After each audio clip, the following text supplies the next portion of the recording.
bienvenue à la chaîne Scrap Délire et bienvenue à l'été créative. Nous continuons aujourd'hui avec un petit vidéo bonus. Aujourd'hui, je vous propose de faire un porte-post-it. Alors, ce porte-post-it a été réalisé avec la box créative Merveille en 2021 et aujourd'hui, je vous propose de le réaliser. C'est un porte-post-it avec son stylo il est super pour un petit cadeau, il est facile à faire et surtout il ne revient pas cher. Alors aujourd'hui nous allons faire ça avec du papier Action. Alors j'ai acheté ces blocs, comme vous le savez, nous avons réalisé notre premier album photo avec du papier craft avec ce même bloc des Actions. Vous pouvez le regarder la vidéo si vous ne l'avez pas encore vu. Il a été fait le 28 juillet. Aujourd'hui, j'ai envie d'utiliser le papier noir pour faire ce porte-post-it. Je veux quand même dire que ce papier noir, il n'est pas très cartonné. Pour moi, il ne va pas être top pour cette création-là. Et vous pouvez l'utiliser et sinon utiliser un autre papier cartonné. Alors moi, je vais utiliser de papier Stampin' Up, des autres couleurs. Alors, je vais utiliser Fruits des Bois, Bleu Nuit et Parent Pimpin. Je veux vous dire pourquoi. Et oui, j'ai trouvé aussi à Action ce magnifique papier. Je le trouve très beau. Et j'ai tout de suite pensé à le porte-post-it. Je pense que ça va rendre très joli. J'ai bien aimé ce papier. C'est comme un papier déjà holographique. Il est brillant. J'aime beaucoup. Alors, regardez. J'ai envie d'utiliser ce papier là pour l'utiliser avec Bleu Nuit. Ça va être très joli. Alors je vais prendre celui-ci pour l'utiliser avec elle Parent Pimpin. Regardez, c'est très joli. Et un dernier, je vais utiliser celui-ci pour l'utiliser avec Fruits des Bois. Alors après, vous pouvez utiliser le papier de votre choix. Et celui-ci, c'est le papier d'Action. Je vous dis, il n'est pas trop épais. Alors, vous savez, une autre option, vous pouvez prendre deux feuilles de ces papiers cartonnés et les coller. Alors, vous pouvez prendre deux feuilles noires d'Action.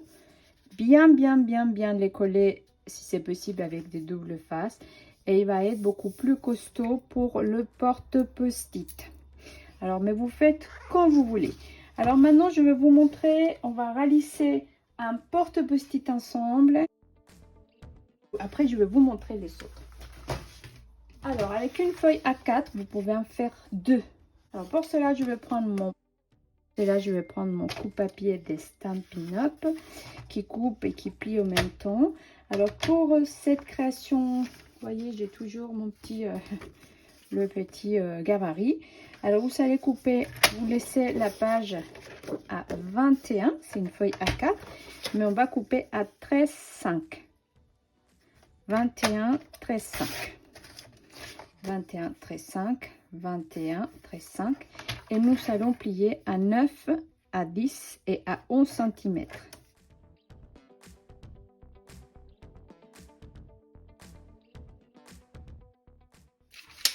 Une fois plié, vous allez prendre un réglé et un coupe-papier.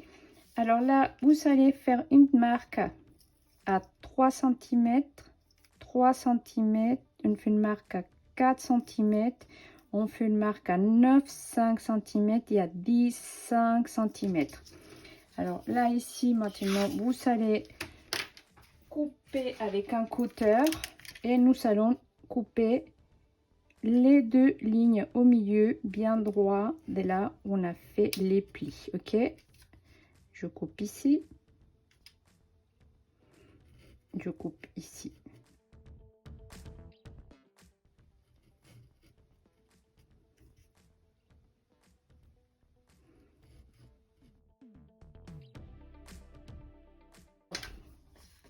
Maintenant vous marquez bien les plis. Je marque mes deux plis et le pli du milieu, je gardais, il va être à l'intérieur. Ok, donc montagne et un balai. Voilà, celui-là il va être comme ça. comme ça. Et ça, il vient vers le haut. Ok. Voilà, il va être comme ça. Et là, notre base de notre porte post-it est fait. Voilà, c'est si simple que ça. Notre base est faite. Maintenant, je vais prendre mon papier à dessin brillant. Je veux couper à 13 par 8 cm. Donc, je regarde le dessin. Regardez bien ça. Ça dépend dans quel sens vous le voulez. Donc, je fais à 13 cm. 13 à 8 cm. Et à l'intérieur, je veux couper un à 3 cm. Donc, vous voyez, une feuille. Et il nous reste ces deux morceaux-là qu'on pourra s'en servir. Là, j'ai mes deux morceaux qui vont venir décorer mon porte post-it. Je veux bien faire avec une perforatrice d'angle. Je trouve que c'est beaucoup plus joli.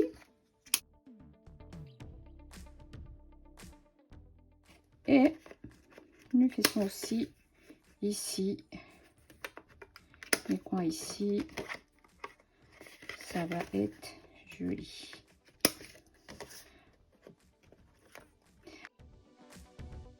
C'est l'assemblage. Alors, regardez, je vous montre.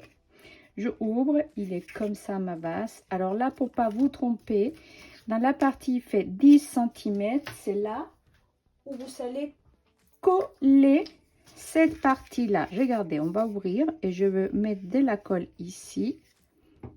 Je veux prendre mon plioir. Là, je viens coller cette partie là. Ok.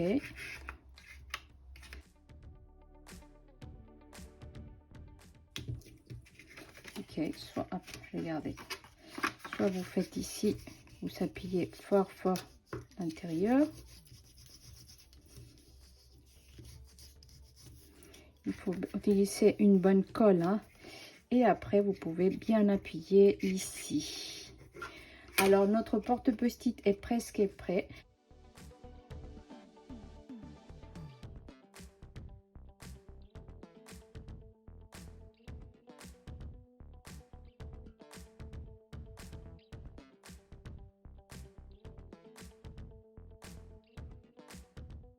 Et voilà, j'ai gardé aussi les porte post-it que j'ai trouvé aussi à Action. Donc, ce porte post-it est fait avec 100% le matériel Action. Ok, il me manquait à acheter le stylo, mais c'est pas grave. Regardez, je vais prendre le stylo qui est ici et je vais le mettre ici. Voilà. Alors, votre porte post-it est prêt. Il suffit de mettre un petit sentiment, une petite étiquette et il sera prêt à offrir. Un joli cadeau est toujours pratique. J'adore faire les porte-cahiers, les porte post-it. Je trouve que c'est des très bons cadeaux. Alors, voilà, le porte post-it qui est joli. Alors, aujourd'hui, pour la déco, moi, personnellement, je vais utiliser un set de tampons que j'aime beaucoup, des Stampin' Up, parce que j'aime bien les messages, j'aime bien mettre tout content pour moi. Quel est bien que tu fais tes soins rendus au centuple. Ici aussi, pour de merveilleux commencements et de bonheur à n'en plus finir. Alors, je vais utiliser pour la déco ces trois. Regardez, celui-là, il va parfaitement ici. Ici, pour celui-ci. Après, tu content pour moi aussi. Mais on pourrait mettre aussi merci beaucoup. Celui-ci, je n'ai pas oublié ton anniversaire. Je fais que prolonger la fête. Il est joli aussi. Il peut rentrer là.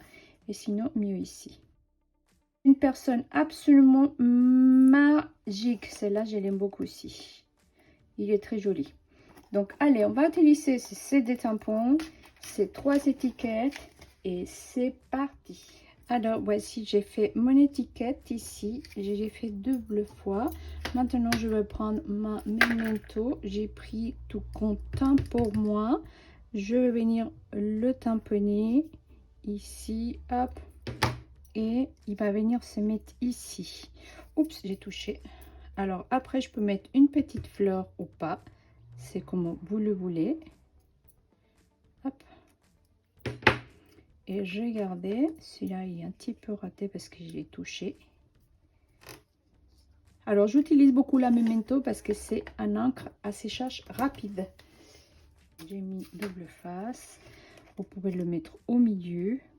Et moi, je trouve qu'une petite fleur par ici, ça va être joli. Alors, je veux prendre ça. Je veux prendre, je pense qu'on peut mettre du bleu, du rose. Je ne sais pas si je fais du bleu ou du... Voilà. Ça va être joli si on met du bleu, non? Qu'est-ce que vous en pensez? Sinon, je peux mettre du rose. Alors, j'ai un papier qui est super joli, des Stampin' Up aussi. C'est du papier brillant. C'est celui-ci. Et ça pourrait être joli. Mais je pourrais mettre aussi le bleu. Mais j'aurais mis un peu, voilà, bleu et un petit peu de rose. Ouais. Mais le bleu, pourquoi pas? Alors, j'ai envie de faire dans mes chutes de papier ici, ces bleus-là. Comme ça, c'est fait. Oh. Ouais, je vais mettre ces bleus-là dans la chute des papiers. Alors, maintenant, nous allons bien prendre les fleurs que j'ai fait. J'ai fait 2 blancs. Maintenant, je vais prendre un petit truc ici que je vais vous montrer. Je vais montrer ça, cet outil-là, que je m'utilise beaucoup pour faire mes fleurs. Alors, la première fleur ici, je vais faire un baille-bien comme ça, de tous les côtés. Maintenant, ici, je veux faire baille-bien et au milieu. Et ici, pareil, je fais baille-bien et comme ça. C'est pour donner les 3D à mes fleurs.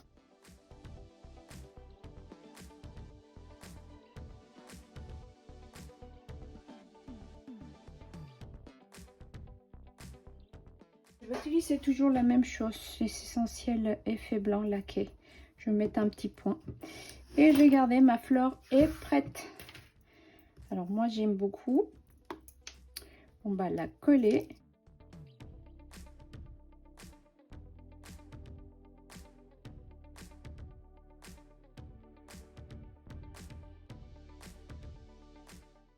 Regardez.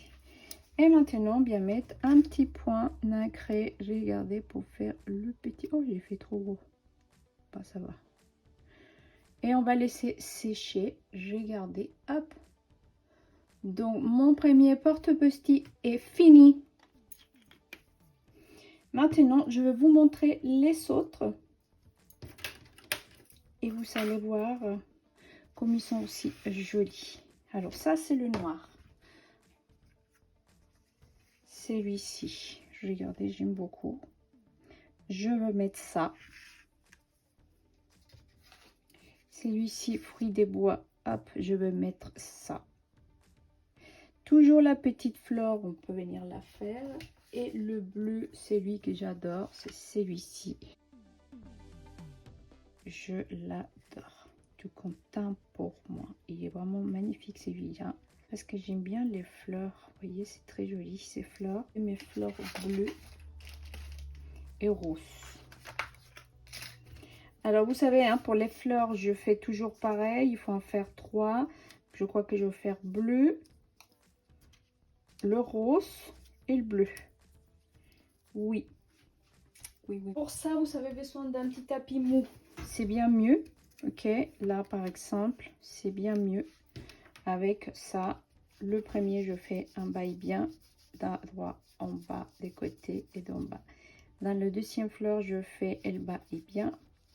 Et je fais au milieu. Et dans le troisième, je fais bien au milieu. Et je fais le baille-bien. Et voyez, c'est bien dans ces papiers parce que le papier, il s'enfonce. Et votre fleur, il va être beaucoup mieux à travailler. Regardez. Voilà. Ça, il faut vraiment que ça soit ici. Je fais juste en haut, en bas. Et celui-là, pareil.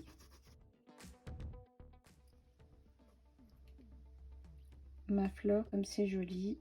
Et voilà. je veux mettre ça ici. Alors maintenant, nous allons coller ça rapidement.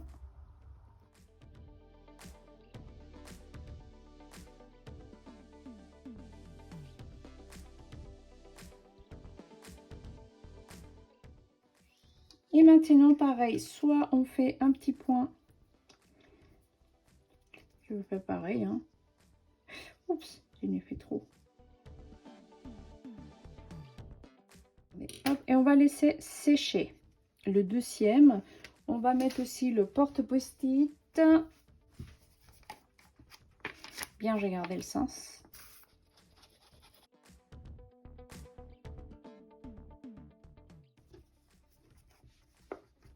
Faut mettre un joli stylo, un très joli stylo comme celui-ci. Regardez, hop.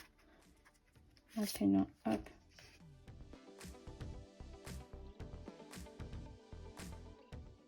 Allez, voilà. Donc, je vais finir de coller ceci et je vous le montre à la fin de la vidéo. Bah, j'espère que ce tutoriel porte-post-it vous a plu, que vous allez en relisser plein. Et montre-moi si vous avez fait avec le matériel d'Action ou de l'autre. J'ai envie de voir vos créations. Allez, je vous dis à très bientôt. Continuez dans l'été créatif et je vous donne rendez-vous vendredi prochain. À très bientôt. Ciao, ciao.